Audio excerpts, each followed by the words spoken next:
ഇന്ന് നമുക്ക് dark chocolate truffle എങ്ങനെയാണ് ഉണ്ടാക്കാൻ നോക്കാം. കേക്ക് കട്ട് ചെയ്ത ശേഷം അതിനകത്തേക്ക് സിറപ്പ് എടുക്കുക. സിറപ്പിലേക്ക് കുറച്ച് മിൽക്ക് മെയ്ഡ് ഞാൻ കൊടുക്കുന്നുണ്ട്. മിൽക്ക് മെയ്ഡ് ആവശ്യമുണ്ടെങ്കിൽ മാത്രം കൊടുത്താൽ മതി. പിന്നെ അത് കൊടുക്കുമ്പോൾ കുറച്ചൊരു നല്ലൊരു ടേസ്റ്റ് ഉണ്ടാവും. എന്നാൽ ചിലർക്ക് ഈ ചോക്ലേറ്റിൻ്റെ നല്ല ഡാർക്ക് ആ കയ്പ്പ് വേണമെന്നുള്ള ആൾക്കാർ മിൽക്ക് മെയ്ഡ് കൊടുക്കാതിരിക്കുന്നതായിരിക്കും നല്ലത്. പക്ഷേ ഞാൻ കൊടുക്കാറുണ്ട്, അതിന് നല്ലൊരു ടേസ്റ്റ് ഉണ്ടാവാറുണ്ട്. അപ്പോൾ കൊടുക്കുന്ന ആൾക്കാരൊക്കെ നല്ല അഭിപ്രായം പറഞ്ഞതുകൊണ്ട് ഞാൻ ആ മിൽക്ക് മെയ്ഡ് കൊടുക്കുന്നുണ്ട്. ആവശ്യമുള്ളവർ മാത്രം കൊടുത്താൽ മതി. ഓക്കെ, അതിന് ശേഷം മറ്റേ ഈ നമ്മുടെ ക്രീം എടുത്ത് ക്രീമിലേക്ക് ഈ ഡാർക്ക് ചോക്ലേറ്റ് ട്രഫിൾ ഒഴിച്ച് അത് നന്നായി മിക്സ് ചെയ്യുക.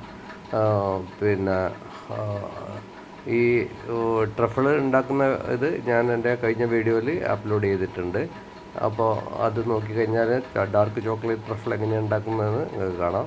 അപ്പോൾ ഇതിനകത്ത് കുറച്ച് ട്രഫിൾ കൊടുത്ത് അതിനകത്തേക്ക് ഡാർക്ക് ചോക്ലേറ്റ് ചിപ്സും പിന്നെ കുറച്ച് പ്രോളിനും കൊടുക്കുന്നുണ്ട്. അതൊരു നല്ലൊരു ഉള്ളിൽ നിന്ന് കടിക്കുമ്പോഴൊക്കെ ഒരു ചെറിയൊരു നല്ല ഫീൽ കിട്ടും. അത് പ്രോളിനും കൂടി കൊടുത്തു കഴിഞ്ഞാൽ അത് കൊടുത്ത ശേഷം പിന്നെ കുറച്ച് മിൽക്ക് മെയ്ഡും കൂടി കൊടുക്കുന്നുണ്ട് ലെയറിങ്ങിൽ.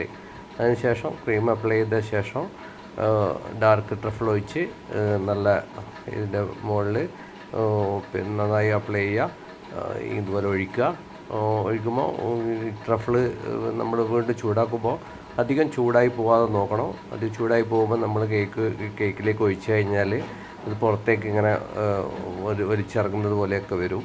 അതുകൊണ്ട് ആവശ്യമുള്ള ഒരു മിതമായ ചൂടിൽ മാത്രമേ ഇതാക്കുള്ളൂ. അപ്പോൾ എൻ്റെ ചാനൽ സബ്സ്ക്രൈബ് ചെയ്യുക. കേക്ക് ഇഷ്ടപ്പെട്ടിട്ടുണ്ടെങ്കിൽ ലൈക്ക് അടിക്കുക. ഓക്കെ.